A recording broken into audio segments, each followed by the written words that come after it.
Hello everyone, welcome back to our channel. आज हम class 7th old science NCERT का second chapter discuss करने वाले हैं, न्यूट्रिशन इन एनिमल्स।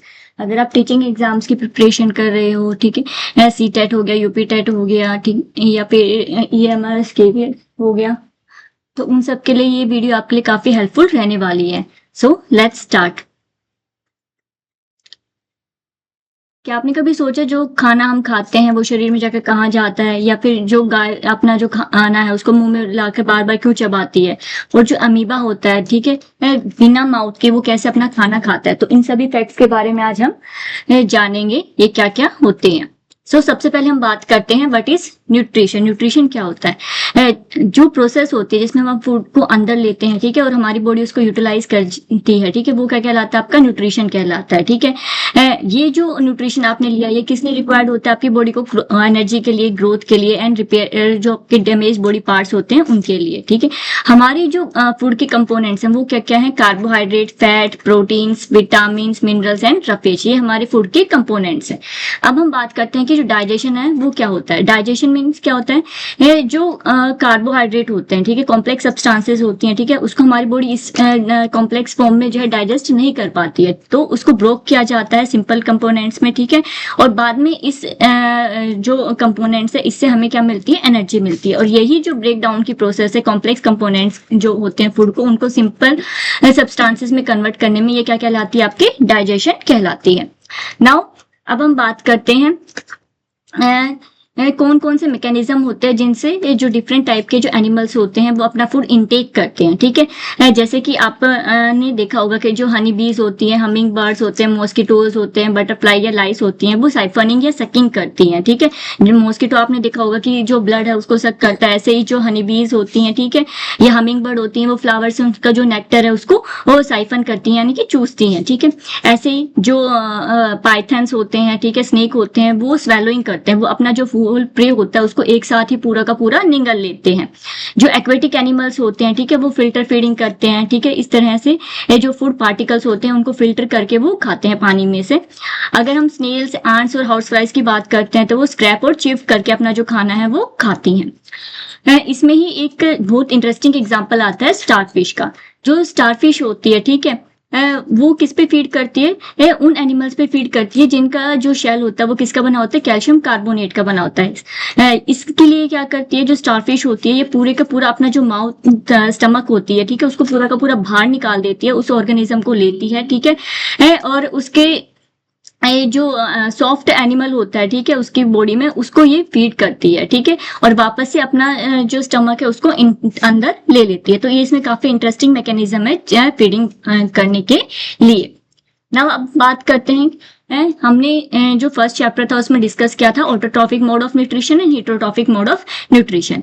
उसमें हमने देखा था कि जो प्लांट्स हैं वो फोटोसिंथेसिस की प्रोसेस करते हैं, अपना खाना खुद बना लेते हैं, ठीक है, वो बिल्कुल स्क्रैच से अपना खाना खुद बना सकते हैं। लेकिन हमने हेटेरोट्रॉफिक मोड ऑफ न्यूट्रिशन में पढ़ा था कि जो एनिमल्स होते हैं, ठीक है, वो अपना खाना नहीं बना सकते हैं खुद, ठीक है, तो वो क्या करते हैं, जो प्लांट्स फूड प्रिपेयर करते हैं या दूसरे जो एनिमल्स हैं उनके प्रोडक्ट्स हैं उनको फीड करते हैं, ठीक है, अपनी बॉडी को ग्रोथ, रिपेयर एंड एनर्जी के लिए। इसमें जो हर एक ऑर्गेनिज्म है, चाहे वो सिंगल सेल हो या कोई भी एनिमल हो या ह्यूमन बीइंग हो, ठीक है, सब में 5 स्टेप्स जो हैं वो फॉलो होते हैं फूड को प्रोसेस करने के लिए। 5 स्टेप्स जो है उनको हम डिटेल में पढ़ेंगे, ये कौन कौन से होते हैं। पहला होता है आपका इंजेशन, जिसमें आता है आपका इनटेक, यानी कि जब आप की बॉडी जो होती है फूड को अंदर लेती है तो वो क्या कहलाता है? इनटेक कहलाता है। दूसरा आता है आपका डाइजेशन या ब्रेक डाउन, जिसमें जो कॉम्प्लेक्स फूड कंपोनेंट्स होते हैं उनको सिंपल सब्सटेंसेस में कन्वर्ट किया जाता है।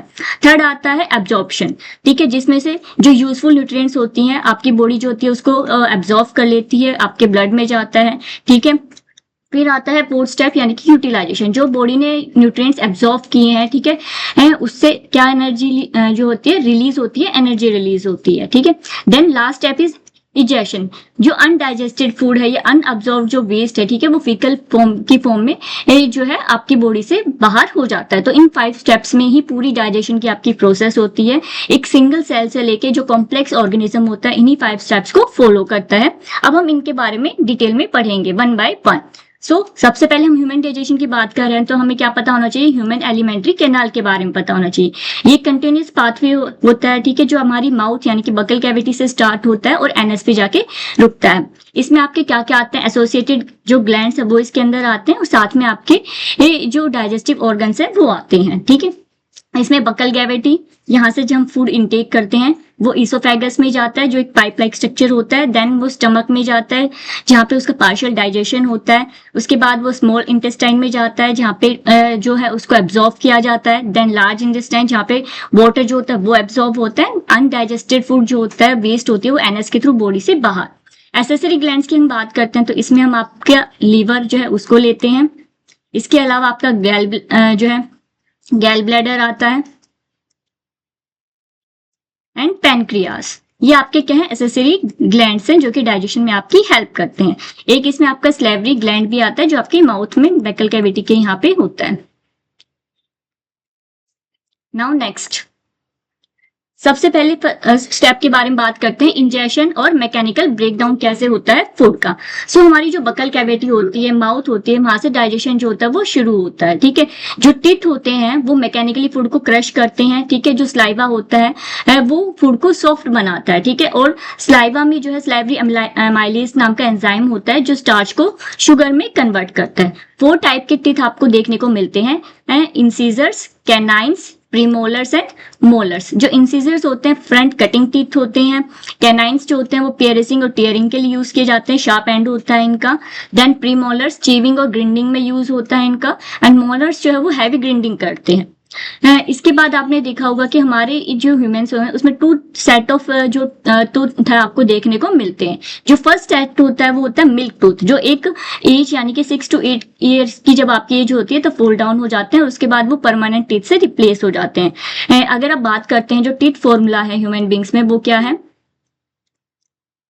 2 1 2 3, ये एडल्ट टीथ फॉर्मूला है, यानी कि 2 incisors, 1 canine, 2 premolars and 3 molars. ये आपका टीथ फॉर्मूला है। टोटल कितने हैं, 32 टीथ जो होते हैं वो ह्यूमंस में प्रेजेंट होते हैं, परमानेंट टीथ। अगर हम बात करते हैं कि हम ठीक से अगर अपने जो डेंटल केयर नहीं करते हैं, ठीक है, और ब्रशिंग नहीं करते हैं तो जो बैक्टीरिया होते हैं, ठीक है, वो जो लेफ्ट ओवर शुगर होती है, ठीक है, जो हमारे दांतों में रह जाते हैं खाने के बाद, ठीक है, उस पर फीड करते हैं और जिससे क्या होती है, टूथ डिके होता है, ठीक है। नाउ नेक्स्ट, अब बात करते हैं, हमने स्लाइवरी माइलेज के बारे में बात करी, ठीक है। जो स्लाइवा होता है उसमें जो है जो कॉम्प्लेक्स कार्बोहाइड्रेट होता है स्टार्च, उसको सिंपल शुगर में कन्वर्ट किया जाता है। इसको हम आयोडीन जो टेस्ट है उससे टेस्ट कर सकते हैं। यहाँ पे हमने बॉइल्ड राइस और वाटर का जो है सॉल्यूशन लिया, इसमें जब आप आयोडीन सॉल्यूशन की ड्रॉप को डालते हैं तो देखोगे कि ये जो है ये कैसे कलर का हो जाता है, आपके पर्पल कलर आपको यहाँ पे देखने को मिलता है। नाउ यहाँ पे आप बात करते हैं टंग की। टंग में डिफरेंट जो होते हैं टेस्ट बर्ड्स प्रेजेंट होते हैं। टिप पे आपका स्वीट टेस्ट होता है, साइड वाइज आपको सोल्टी टेस्ट जो है टेस्ट बर्ड्स होते हैं, देन अपर साइड में आपके सोर, एंड लास्ट में बिटर टेस्ट बर्ड्स जो होते हैं वो होते हैं जो आपको डिफरेंट फूड जो है तो उसको टेस्ट कराते हैं। इसके अलावा जो टंग होती है आपकी एक फ्लैशी ऑर्गन होता है, फ्री मूविंग होती है, ठीक है, जो कि स्लाइवा को फूड से अच्छे से मिक्स करती है, आपको स्वेलोइंग में हेल्प करती है, ठीक है, एंड ये आपको बोलने में हेल्प करती है। ये जो है टंग, इसके टेस्ट बर्ड्स हैं, डिफरेंट एरियाज जो होते हैं वो, और हमने इसके फंक्शंस के बारे में बात की। नाउ नेक्स्ट बात करते हैं हम डाइजेशन की प्रोसेस की। सबसे पहले जब हमारी बकल कैविटी से जो फूड है वो अंदर आता है, ठीक है, तो उसको एक बैरियर से गुजरना होता है, ठीक है। ये बैरियर क्या कहलाता है, आपका एपिग्लोटिस कहलाता है। आप यहाँ पे देखोगे ईसोफेगस प्रेजेंट है जो आपकी फूड पाइप है, ठीक है। ईसोफेगस को हम फूड पाइप भी बोलते हैं, और यहाँ पे इसी के साथ में आपकी क्या प्रेजेंट होती है, विंड पाइप होती है। तो यहाँ पे आपका एक बैरियर प्रेजेंट होता है, एपिग्लोटिस, ठीक है। एक बैरियर की तरह ये जो है फ्लैप लाइक स्ट्रक्चर होता है, ऑर्गन होता है जो वर्क करता है, जो कि आपका जो खाना होता है, फूड जो होता है उसको विंड पाइप में जाने से रोकता है, ठीक है। यहाँ पे जो फूड आपका एंटर हुआ, ठीक है, जब ये ईसोफेगस में आता है तो ये जो है मसल्स की जो मूवमेंट होती है, ठीक है, वो इसको पुश करती है, ठीक है, और कंटिन्यूस वेव लाइक मूवमेंट से जो खाना है वो नीचे की तरफ स्टमक में जाता है। इस मूवमेंट को आप क्या कहते हो, पेरिस्टालसिस कहते हो, ठीक है। इसके अलावा हमने बात करी जब आप खाना खाते समय बोलते हो, ठीक है, या तो आपका क्या होता है कि जो खाना होता है, ठीक है, वो गलती से आपका विंड पाइप में चला जाता है, जिससे आपको चोकिंग, कफ या हिकअप्स जो है वो आने लगते हैं।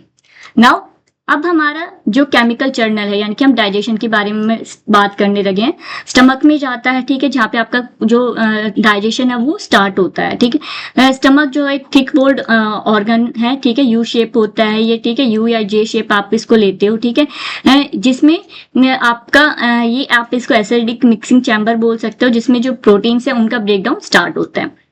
तो सबसे पहले तो हम बात करते हैं जो हाइड्रोक्लोरिक एसिड जो स्टमक जो है उसमें रिलीज होता है। ये क्या काम करता है, जो बैक्टीरिया फूड के साथ अंदर आ जाते हैं, ठीक है, उनको किल करता है, और साथ में जो एंजाइम्स प्रेजेंट है, ठीक है, जो कि प्रोटीन्स का ब्रेकडाउन करते हैं, उनको एक एसिडिक एनवायरनमेंट जो है प्रोवाइड करता है। इसके बाद जो म्यूकस होता है, म्यूकस इसकी स्टमक की लाइनिंग पे प्रेजेंट होता है, ठीक है, जो आपका हाइड्रोक्लोरिक एसिड ये रिलीज कर रहा है उसको स्टमक की जो अपनी खुद की लाइनिंग है उससे प्रोटेक्ट करता है म्यूकस। देन जो डाइजेस्टिव जूसेस होते हैं, ठीक है, वो जो कॉम्प्लेक्स प्रोटीन्स होते हैं उनको सिंपल सब्सटेंसेस में कन्वर्ट करते हैं। अब यहाँ पे हम डिस्कवरी करते हैं, बात करते हैं कि जो डिस्कवर कैसे हुआ कि जो स्टमक है वो डाइजेशन में हेल्प करता है। तो 1822 में डॉक्टर विलियम ब्यूमंट जो थे उन्होंने सबसे पहले डिस्कवर किया था कि जो स्टमक है वो डाइजेशन में हेल्प करता है। नाउ अब हम बात करते हैं एसेसरी ग्लैंड्स की। जब हमारा फूड स्मॉल इंटेस्टाइन के अंदर एंटर करता है तो उसमें काफी सारे जो स्पेशलाइज्ड जूसेस होते हैं वो उस पर एक्ट करते हैं। ये जो जूसेस हैं 2 ऑर्गन्स यहाँ पे रिलीज करते हैं। पहला है लीवर एंड दूसरा है पेनक्रियास। जो लीवर है वो लार्जेस्ट ग्लैंड है बॉडी का, ठीक है, इसके साथ में आपको गोल ब्लैडर दिखाई देता है, जिसमें जो बाइल जो जूस होता है वो स्टोर होता है। बाइल जूस का मेन काम क्या होता है कि डाइजेशन ऑफ फैट्स में हेल्प करता है। फिर पेनक्रियास की बात करते हैं हम। ये एक ग्लैंड है जो कि स्टमक के बिल्कुल नीचे जो है लोकेटेड होता है। पेनक्रियाटिक जूस का काम क्या होता है कि जो कार्बोहाइड्रेट, फैट और प्रोटीन्स हैं उनको सिंपल फॉर्म में कन्वर्ट करना। ये आपके क्या है, एसेसरी ग्लैंड्स है। नाउ स्टेप 3 की हम बात करते हैं एब्जॉर्प्शन। एब्जॉर्प्शन आपका कहाँ होता है, स्मॉल इंटेस्टाइन में। स्मॉल इंटेस्टाइन जो होती है वो हाईली कोल्ड इंटेस्टाइन होती है। 7.5 मीटर लॉन्ग इसकी लेंथ होती है ह्यूमन बींग्स के अंदर, ठीक है, और यहाँ पे जो डाइजेशन है वो कंप्लीट होता है। साथ में जो न्यूट्रिएंट एब्जॉर्प्शन है ब्लड के अंदर वो यहाँ पे आपको देखने को मिलता है। यहाँ पे अगर आप देखोगे कि ये जो स्मॉल इंटेस्टाइन की जो मेम्ब्रेन है उसमें इस तरह से फिंगर लाइक जो आउटग्रोथ आपको देखने को मिलती है। ये फिंगर लाइक आउटग्रोथ क्या कहलाती है, आपकी विलाई कहलाती है। और इनका फंक्शन क्या होता है कि जो एरिया है उस एब्जॉर्प्शन का उसको मैक्सिमाइज करना। यहाँ पे आप देख सकते हो जो ब्लड वेसल्स होते हैं डायरेक्टली जो विलाई के सरफेस के नीचे प्रेजेंट होती हैं, ठीक है, जहां से आपके जो न्यूट्रिएंट्स हैं वो एब्जॉर्ब किए जाते हैं ब्लड के अंदर। देन नेक्स्ट अब बात करते हैं स्टेप 4 की, ठीक है, जहाँ पे आपका जो डाइजेशन है वो कंप्लीट हो चुका है। अब यहाँ पे क्या होता है, आपका एसिमिलेशन की प्रोसेस होती है, ठीक है। इसमें ये जो आपका आपने फूड को जो है एब्जॉर्व किया वो आपके जो ब्लड है उससे सेल के अंदर जाता है। सेल जो होता है ऑक्सीजन का यूज करता है जो आपने रेस्पिरेशन की प्रोसेस से ली है।